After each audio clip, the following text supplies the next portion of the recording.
Welcome back to the Oscar Project Podcast, the show where I discuss Oscar-nominated films year by year. I am your host, Jonathan Eaterberg, and today is the final episode of my preview to the 97th Academy Awards.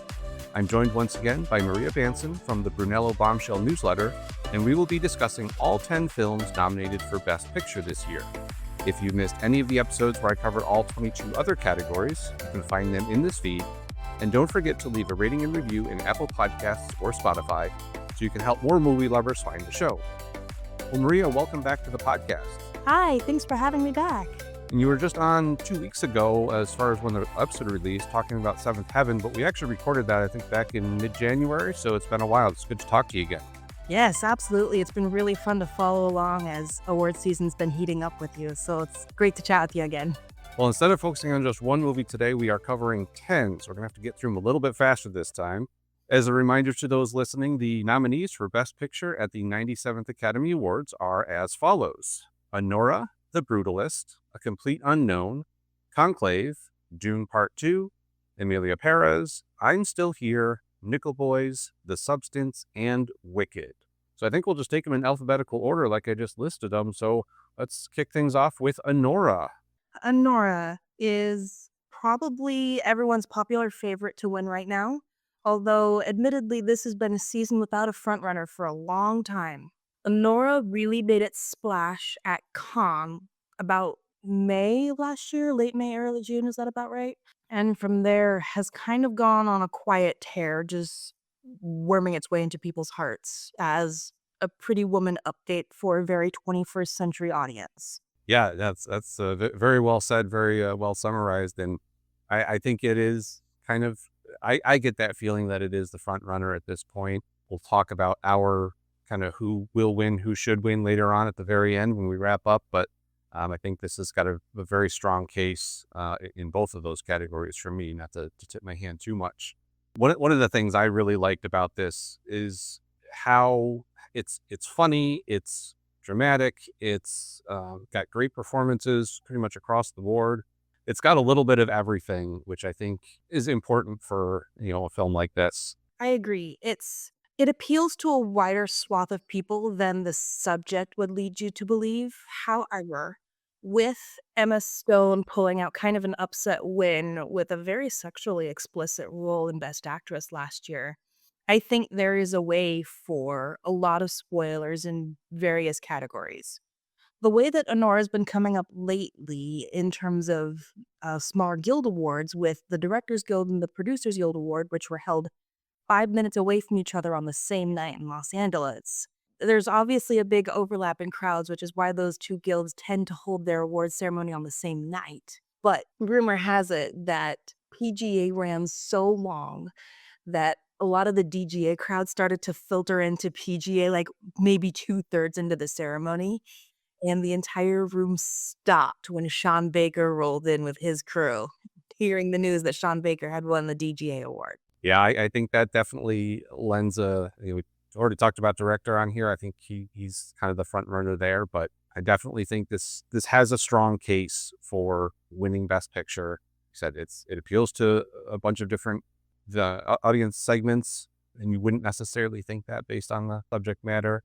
Yeah. But I think I went into it when I saw it, I think October, early November, maybe. I don't remember exactly when I saw it. I kind of knew the rough idea of what it was about, but I was pleasantly surprised by how much I enjoyed it, how funny it was in parts, and yet at the same time, heartbreaking and heartfelt in other parts. Yes, So it absolutely. hit all those beats for me. I think it's a fantastic screenplay, and a lot of people have been giving its due as a solidly structured screenplay that adds a lot of heart and character to people that are not necessarily reflected on film and in a positive light all the time, which is a Sean Baker specialty.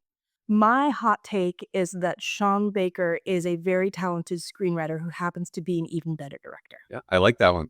And there's something about his directorial style that literally brings light and brightness to people who are often cast into the shadows. And it's really cool to see him take on a bigger project that's almost Oppenheimer-like for somebody like Sean Baker. It's still within an indie budget, but make it appear to a wider group of people so that people can pick up on universal themes from a character who may not receive that kind of love and attention.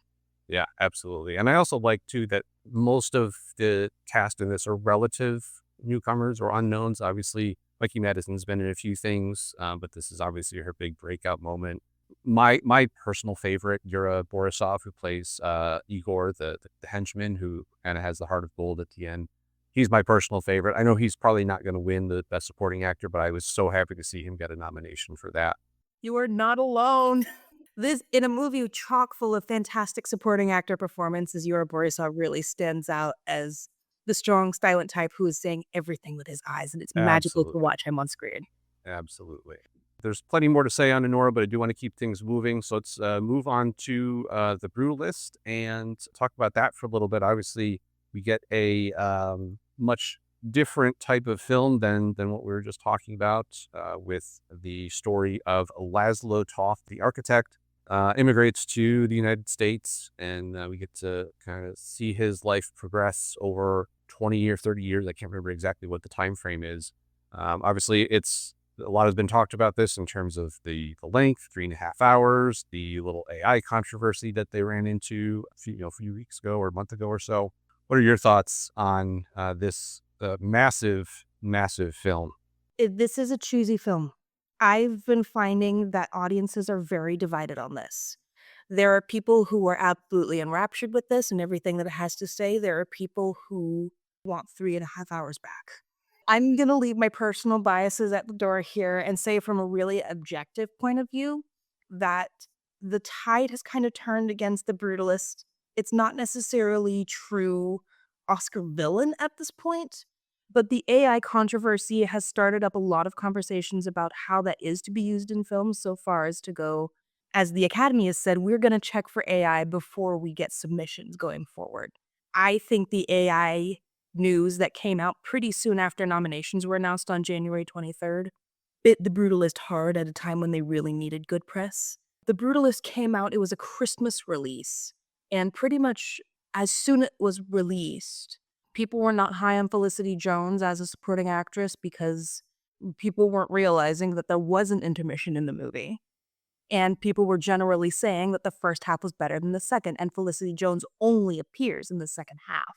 What are your thoughts? Yeah, no, I agree. In terms of a film, looking at it from a film craft standpoint, a cinematography standpoint, to a certain point, a production design standpoint, I think it's a fantastic movie. You're right. The first half is much stronger. I did know that there was an intermission, thankfully, but I too was waiting for Felicity Jones to show up. I didn't expect her to not even show up in that first half. I'm a fan of hers personally, and actually, I'm a fan of all of the main actors. I love Adrian Brody. I love Guy Pearce. I've loved him since I saw him in things like Memento, way back when, Time Machine. I think he was in 25 years ago. So I love all those actors. I just don't necessarily love them in this movie. Adrian Brody is great. He embodies that character. But I think my biggest issue with this movie overall is that it I felt like it wanted to be Oppenheimer from last year. It wanted to be a biopic, but there was no Laszlo Toth. He's not a real person. It's a whole made up story. And I kept at the entire time I was just like, is this real or is this all made up? And it just kind of I could never fully get down with it as much as I appreciated and enjoyed the technical aspects of it that were very strong. See, I feel a different type of way about it. You mentioned that you loved the acting ensemble that was gathered, but not necessarily their performances in the movie. And I think that is a fault of both the screenplay and the directing. If the screenplay doesn't allow them to stretch beyond what they're capable of or deliver what they're really, really good at, that is a miscommunication with the director and a fault of the screenplay for not letting people be at their best. I really think the AI bit it in the butt. There were some shots that were beautiful, but the entire time I was thinking that was fleshed out with AI. That was stretched out a little bit. And I think I got in my head when I saw all of that. I'm going to put a quick disclaimer out here. My husband is a filmmaker himself, and he had a very spicy take on this movie. So if you want to read a contrarian's take and an immigrant's take on the Brutalist, check out director's notes. Absolutely. I just read and commented a little bit on his post the other day as well. So I'm well aware of his take on it. Yeah, there are some parts with him that I agree on, but for the purposes of the Oscar race, it's an interesting film that has some life with the people that are really passionate about it. Yeah. So let's move on to A Complete Unknown. Here we're this is our Timothy Chalamet film where he is playing Bob Dylan. It also has Elle Fanning and Monica Barbaro in the film as well.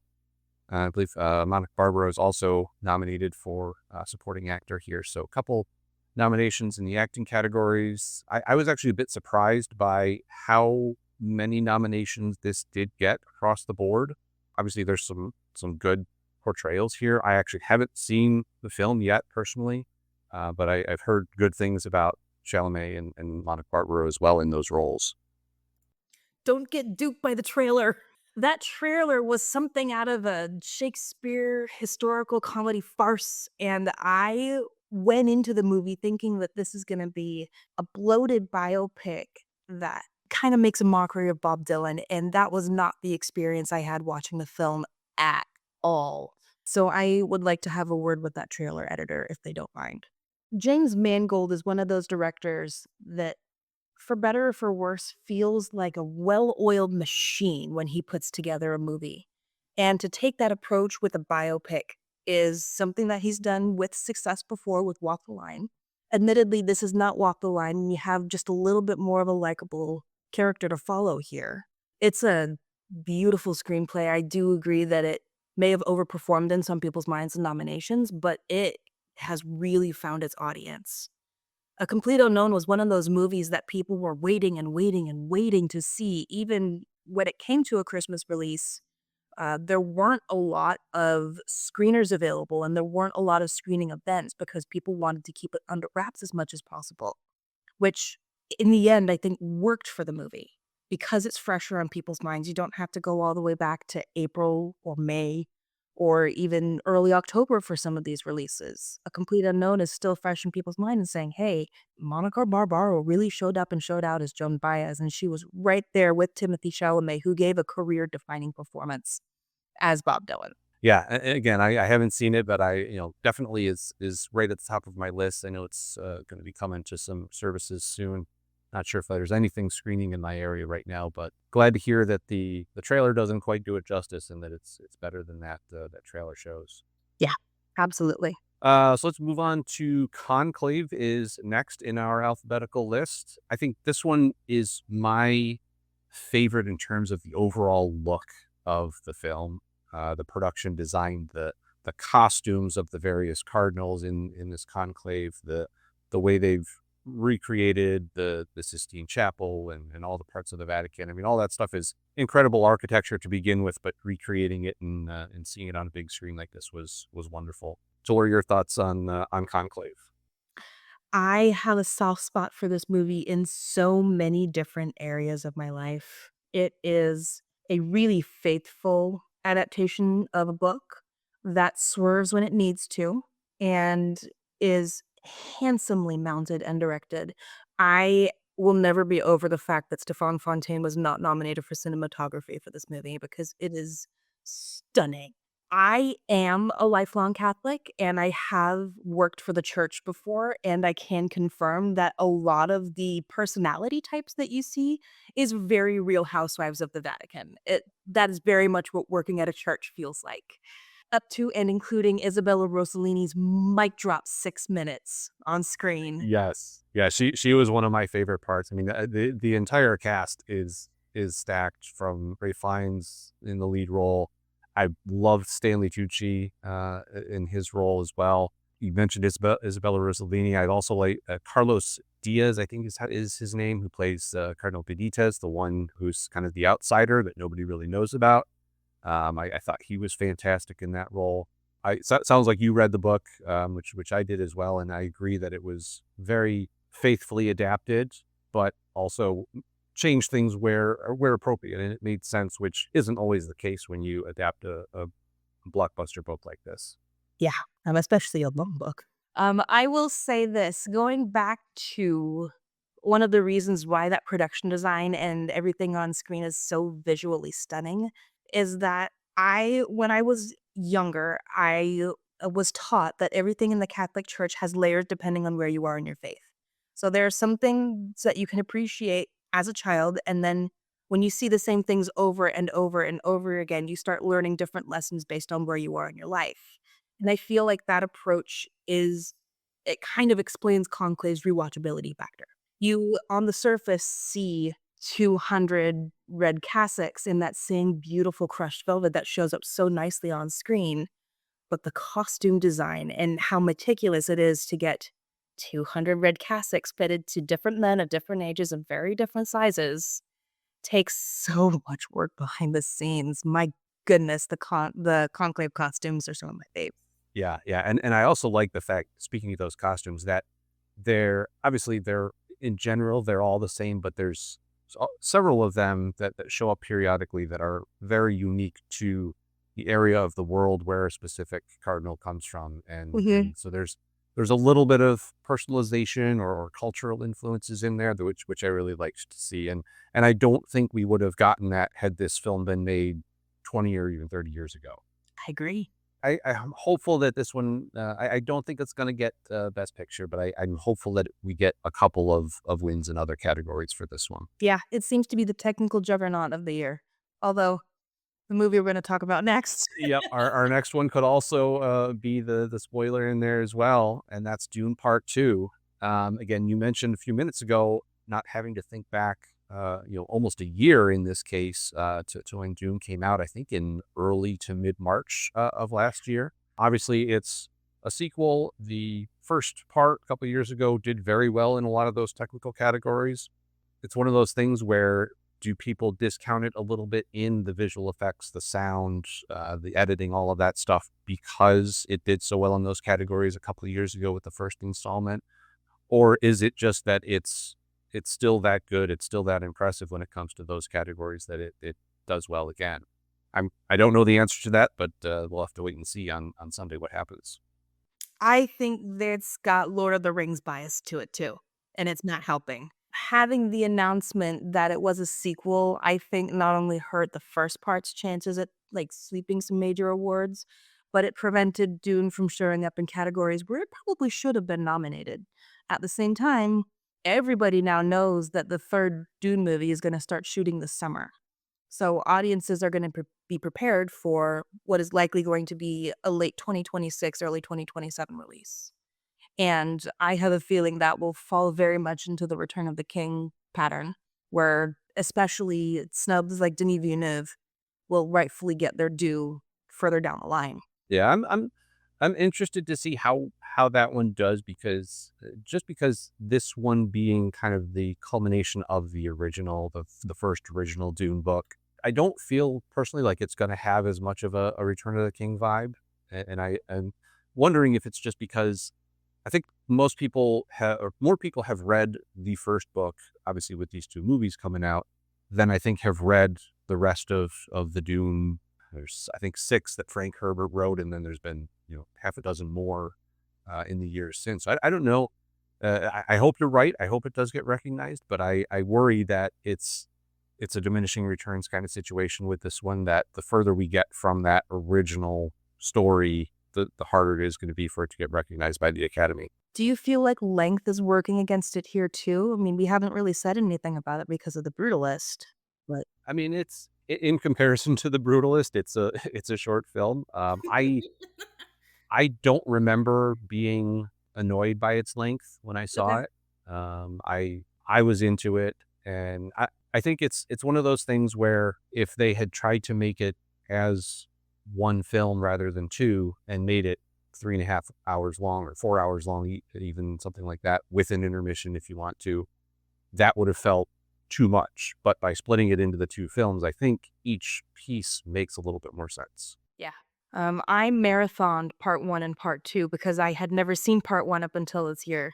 So, I spent a lot of time in the sand dunes, and it's all started to feel like one big mini series at one point, and I think that's just the way that I marathoned it. I Would be interested to hear some of those pre-production discussions, and do you really wanna go the TV route? You wanna make sure that this is gonna be a film?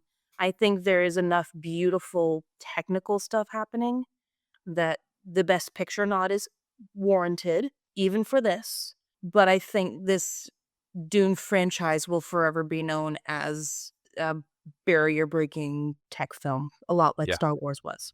Yeah, and just speaking a little bit about the performances too, because obviously the technical aspects get a lot of focus, but the cast is absolutely stacked from top to bottom. I mean, obviously you've got Timothée Chalamet, you've got the Zendaya, you've got, folks like Austin Butler, Florence Pugh. I mean, everybody and their mother is coming to be in this film.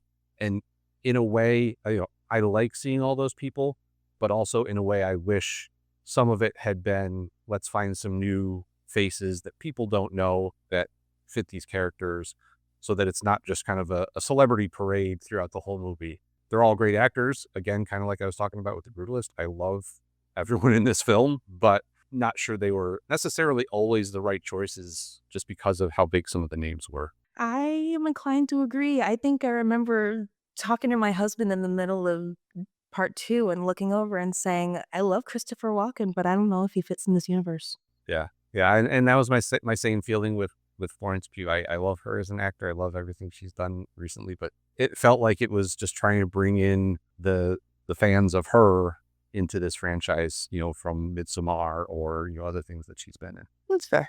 What we do here is still, let's see, we're about halfway through. Yep, that was our halfway point. So we still got 5 films to go. So I think we should probably move on to Emilia Perez. Obviously, we've had some issues with this one as well, with all of the things that its star, her tweets that were uncovered a couple weeks ago. I think even more so than The Brutalist, all of that has doomed this film in terms of any chance at winning Best Picture, and a lot of other categories are probably not going to see this win where it might have won had all of that not surfaced recently. Emilia Pérez was a very heavy favorite to come home with Best Picture, Yeah. but the smear campaigns and the tweets have really done major damage to this movie in all fields, and that's saying a lot for a movie with 13 nominations. Yeah. And I wonder what would have happened. Obviously, it would not have received 13 nominations had those things surfaced a month before the nominations. It would have been lucky to probably land, 5 at the most. I think even with that, I think Zoe Saldana probably still would have been able to get a supporting actress nomination, which she still does have. I'm not sure about what else. Maybe the adapted screenplay as well. But I think, I think with songs, yeah, the songs definitely. yeah, I'm of the belief that the songs are bangers. I do think I'm gonna go on record saying that the movie would have been a million times better without the surgery song. But there are some redeeming qualities to this movie. And the intention of creating a very international set with a French white director taking on a Mexican story with some Spanish actors is, for me, because I come from the opera world, it's not as big a stretch because that happens in opera literally every day. But I do see how Mexican culture is reduced down to its biggest stereotypes here. I am second generation Mexican American, and I did not grow up in a Spanish speaking house, nor was I very close to that culture because a lot of that was filtered through the immigrant parts of my family. And there was something about Emilia Perez that reminded me of the 2000s crazy movies that came out when I was starting to get an appreciation for my own culture. And that it was a big musical, and Spanish was a really big deal for me, and it would have been a very big deal to me as a 15 or 16-year-old discovering my own roots through a language that is in my bones somehow. The Best Picture chances are zil at this point. From what I've been hearing, Academy voters were very scared to write down anything Emilia Perez related on the ballot. So Zoe Saldana, who came into the Oscar race as the clear frontrunner and supporting actress, might be in trouble. Yeah, I hope for her sake that she's not. I really like her. I liked her in this role, Yes. and getting to see her kind of let herself loose and let her hair down, so to speak, sing and dance. And Obviously, she's got some background in that, but being able to really see that was really nice for me. I also have to say personally, I'm not a huge fan of musicals in general, especially going back, to 70s, 80s era of musicals. But I appreciated this one. I liked the fact that they were trying to do kind of a crime action thriller, but still have it be a musical. The And I premise is bonkers. yeah, absolutely, absolutely. And I think, personally, I'd love to see more musicals that stretch the genre that they kind of circle around more. I'd love to see kind of a Dungeons and Dragons fantasy type musical, or I don't know. I'd like to see more of people playing with kind of genre standards and mixing them with musicals to try and get more people to realize that, hey, musicals can be fun. Yes. Oh my gosh, musicals can be fun. I have some great recommendations to show you, but before we leave Emilia Pérez, I wanna say that I think it's really important to hold this to the similar standard of Moonlight, and I know that a lot of members of the Black community were not happy with Moonlight when it came out, but it is now on a lot of important movies to watch for Black filmmakers who are active and working today. And I hope Emilia Perez's legacy continues beyond this Best Picture race. Yeah. No, I think it's one that people will look back on once the hubbub around the star has died down, and in 5, 10 years, people will kind of circle back to it and be like, it was pretty good. We didn't quite appreciate it at the time. So let's move on to I'm Still Here. So this was, I think, the biggest surprise for a lot of folks in terms of getting the Best Picture nomination. The star was nominated, get her name now, and Fernanda Torres. thank you. Yes, Fernando Torres Yeah. was nominated for her acting here as well. Not one that I think had been on a lot of people's radar. It's one that I haven't seen yet, but obviously it is kind of on my list to watch as soon as it's a little bit more widely available. Obviously, for me, the last big foreign film that really broke out in the Best Picture category was Parasite several years ago. I don't see this film having that same strength here, even with the support going away from Emilia Pérez, which is also a foreign language film, or international film, I should say. I don't see this one getting much juice here. I think it's good that it got a nomination, but I think that's about all that can be expected from it at this point. And there were a lot of think pieces going around and saying the Brazilian fans are super happy to see it nominated. But that being said, Brazilian fans are notorious for being a powerful force. I think on just about every Variety, Deadline, Hollywood Reporter post I've seen, going back all the way to October, there has been little Brazilian flags under each one in the comments proclaiming the love for specifically this story, this actress, and this film. I mentioned earlier that I kind of grew up on a steady diet of movies like The Motorcycle Diaries, which is an early film in Walter Sal's filmography. And I think there's similar pacing here. That's a slow burn kind of a story. And it's one that doesn't necessarily see a lot of action, but it is a quiet psychological thriller about the damaging effects of a home that is unnecessarily torn apart. A harrowing watch. Fernando Torres is great. The Best Picture chances, I think there's a natural shift from people who may have voted for Emilia Perez higher on the preferential ballot and are now scared to write it down. Probably going to I'm Still Here, but to be determined. Yep, no, agreed. And I forgot to mention too, it's also nominated for Best International Feature alongside Emilia Pérez. So interesting to see if that garners any support in that category, with the support going away from Emilia Pérez. Yeah. So far, it hasn't proved to be true, but Yep, in a year where stranger things have happened, never say never. exactly. Yeah, there's one I feel like we said at the top. I don't think there's been a super strong front runner the entire time, as much as we've seen in years past. So who knows? We could have a surprise, and something completely unexpected could happen. I don't know if it would be quite the same as Moonlight won Best Picture that we had several years ago when they announced the wrong name, but we'll see what happens. So that brings us to Nickel Boys. This again is the last one that I have not seen, but really hoping to get to this. We're recording a little bit early here, and hoping to get to this before the awards ceremony itself. Glad to see this one in Best Picture, as well as the Adapted Screenplay category, I think was the other nomination that it got. So have you seen this one, and what are your thoughts on it? I have seen it, and I think the big gag in Nickel Boys is the cinematography style. There has been a lot of love for John Frey, the cinematographer, especially in the early bits of awards season, because Ramel Ross is making his feature narrative debut. He's a documentary filmmaker.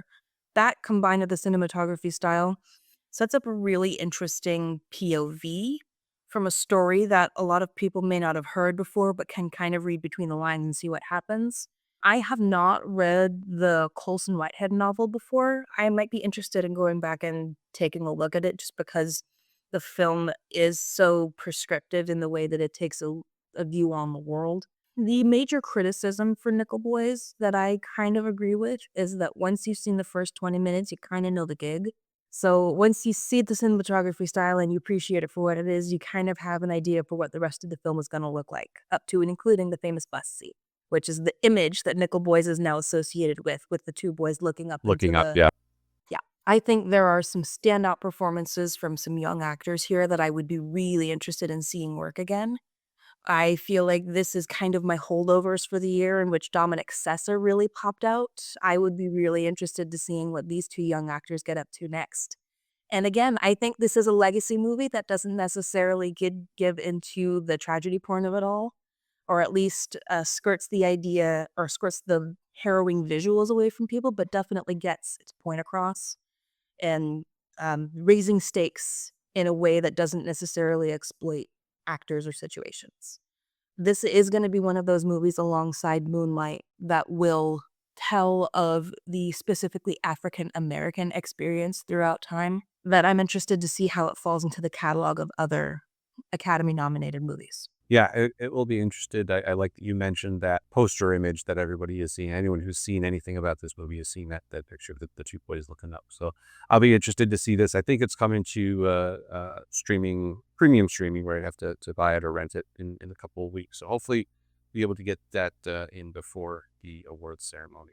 So we're almost there. We've got two left. The next one up is The Substance. And you mentioned earlier the concept of Emilia Pérez is bonkers. I think The Substance is even more bonkers, probably the most bonkers movie I've seen in quite some time. And I loved it. I think it's deserving of the recognition that it's been getting. I love the fact that it's from Mubi, the online streaming service. It's just, kind of a small little upstart. It's nowhere near as big as your Netflix or your Amazon or anything like that, but it's got this little itty bitty juggernaut of a film that's been pushing its way through award season, and I love to see that. The Substance was the most fun I've had in a movie theater outside of Challengers. And I ended up doing a very interesting doubleheader of The Substance and A Delicious Wine, and then going right into a Conclave screening. And I love both of those movies for very different reasons, but the first scene of Conclave was very sobering. I bet, Um, I bet. the Substance is something that feels infinitely rewatchable, probably because it has a lot of lessons to tell us about men in society and how women have to deal with it. But I give so many props to Coralie Farjat, who really stuck by her guns and said, "No, this is the movie I'm making." Jonathan, I know how you feel about the third act, but in Coralie's defense, apparently she was offered about $110 million to sell this movie with distribution to a major company as long as she cut the last 20 minutes. Yeah, I could And see that. she Yeah, absolutely refused and said, "Nope, this is the movie I'm making." Took a much smaller budget, self-distributed, and got it in with Mubi, who has done a fantastic job marketing this movie. absolutely. Yeah, it's been out there. I see ad even still today. I mean, it's been almost 6 months, I think, since it officially kind of released, and I still see ads for it on social media and all over the place. I see it popping up everywhere. I was doing my nightly doom scroll last night and saw that the movie shop had that Activator water bottle back in stock, which has Oh been yeah, out of yeah. stock for months. And I said, "Oh, yes, please. I need one immediately." Yeah, no, I think this is when you said it's infinite rewatchability. This is definitely one that I want to go back and watch. You mentioned that I'm not a fan of the third act, and it's really just that last kind of 20 minutes. For anyone who's seen it, the part I'm talking about. I didn't like it necessarily. I didn't like kind of the left turn I felt like it took, but I still was able to appreciate that, and it didn't detract from my overall enjoyment of the film as a whole. The production design the makeup, the effects of that splitting of the two that are still one, all of that was so well done. And again, for such a small budget, I think it basically punches way above its weight in terms of everything that it's trying to do. And you mentioned dealing with the men. I have to hasn't gotten a lot of awards love or any at all, but I have to call out Dennis Quaid. He's phenomenal as the asshole Harvey in this film. He's having so much fun being that character. And, you know, Demi Moore and Margaret Qualley are excellent as well. But I think Dennis Quaid's been a little bit kind of, he hasn't gotten enough credit for his role in this film because it doesn't work without that asshole guy as the focus point of that anger. It doesn't, and I'm really glad you're mentioning it. I think Dennis Quaid is doing the gentlemanly thing and letting the women take the spotlight here, as is the story.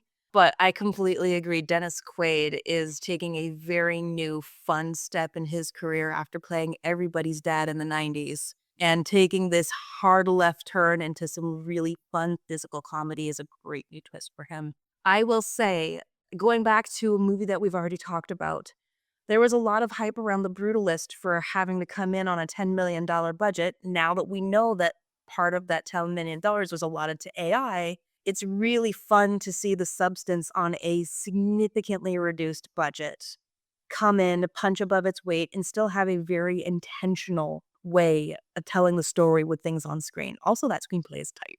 No, absolutely. Yeah, there's so much going on, and it's a lot of it. I mean, not to get into any spoiler territory for anyone who hasn't seen it, but that middle section where things are starting to spiral for our main characters, it passes time very well. And as someone who always pays attention to kind of how time is progressing in films, and sometimes if it's not done well, it takes me out of the film. I thought this one did that very well, kind of showed some progressions. And again, that goes back to the makeup and everything that they're doing there with those transformations of the characters. I love the film. I think I may still have to go back and revisit that last half hour, 20 minutes, and see if my opinion changes on that ending at some point. You say when, I'd be happy to watch that virtually with you. Sounds good. So I guess we'll move on to our last film here, which is probably the most popular, pun intended, movie of the batch, and that is Wicked. So obviously this was probably the most commercially successful film out of all of these. I think the only one that would even come anywhere close to it was Dune. Obviously, it was hard to get tickets when this first came out if you didn't have them pre-ordered well in advance. People were coming to the theaters in green and pink and enjoying all sorts of stuff, singing along.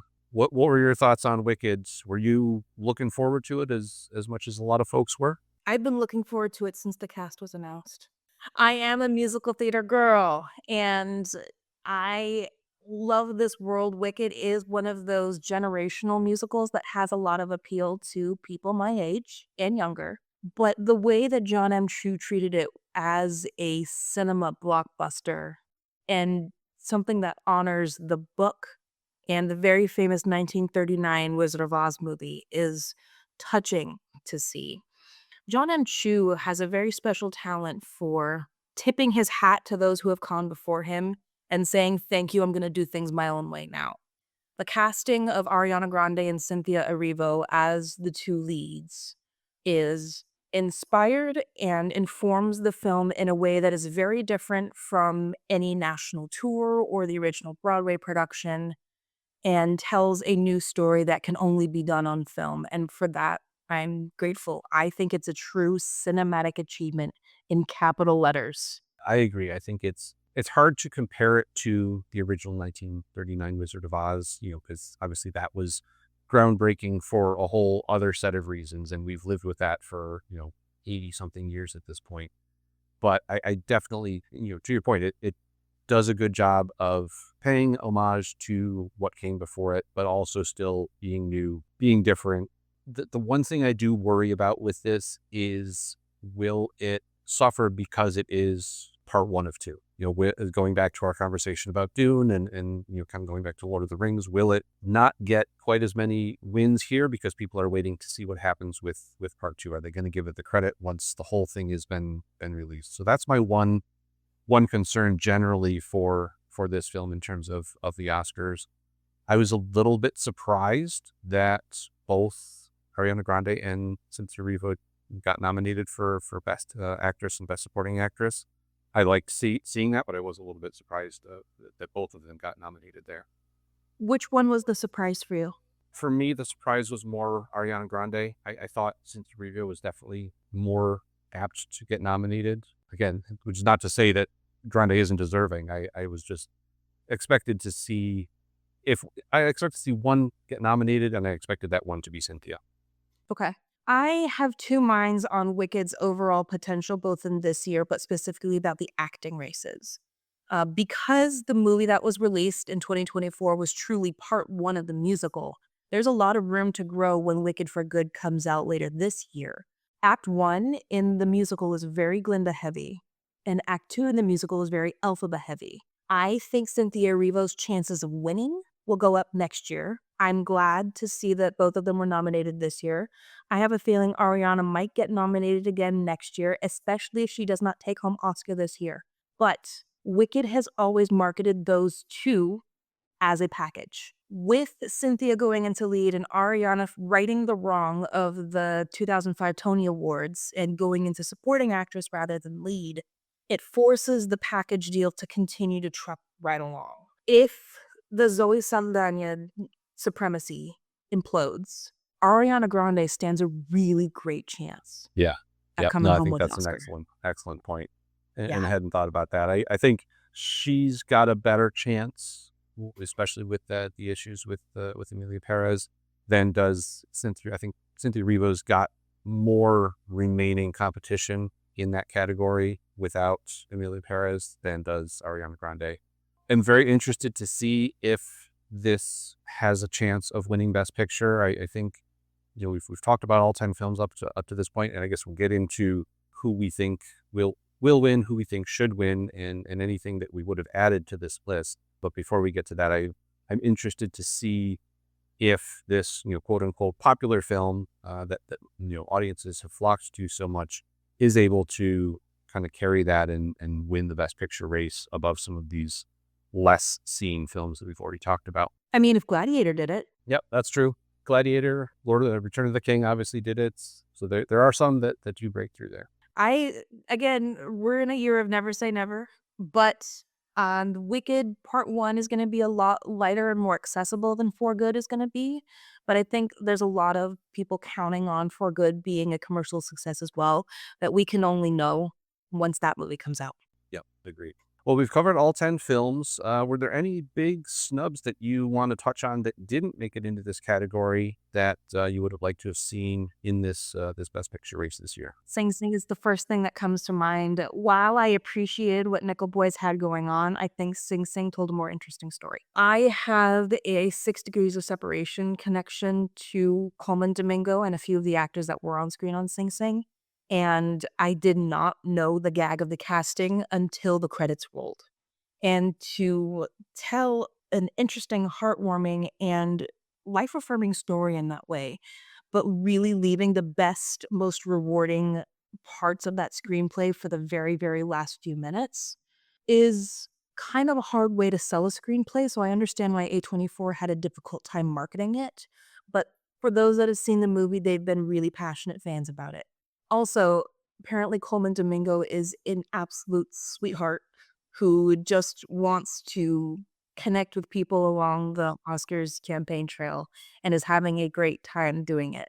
This is not the last we will see of Coleman Domingo around Academy Awards time, but I really wish this movie could have popped into Best Picture. Yeah, if I had to say one movie that I would have loved to see here, it's actually The Wild Robot.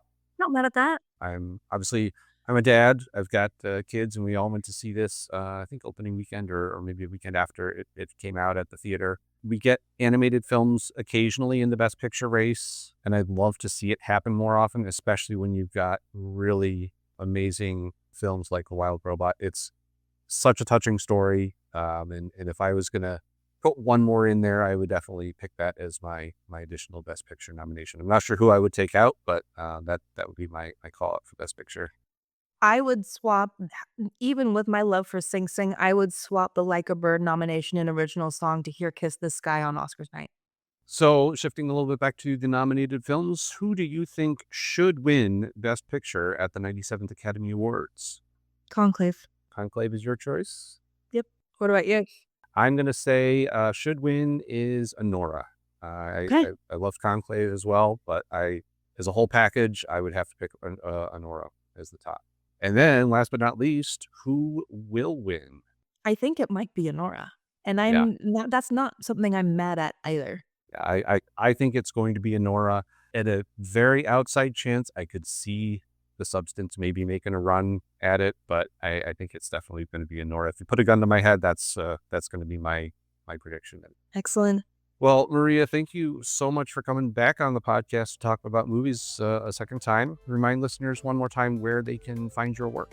You can find me at brunellobombshell.substack.com. Excellent. And obviously don't forget to follow The Oscar Project at theoscarproject.substack.com. And if you're listening to this prior to the 97th Academy Awards, you still have time to enter both mine and Maria's Oscar prediction contests. So head over to both of our pages, our Substacks that we just mentioned. Submit your guesses for those contests before the ceremony, and you can win cool prizes from each of us.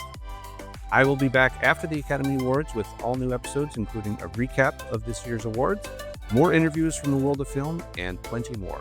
Thank you for listening, and I will see you at the movies.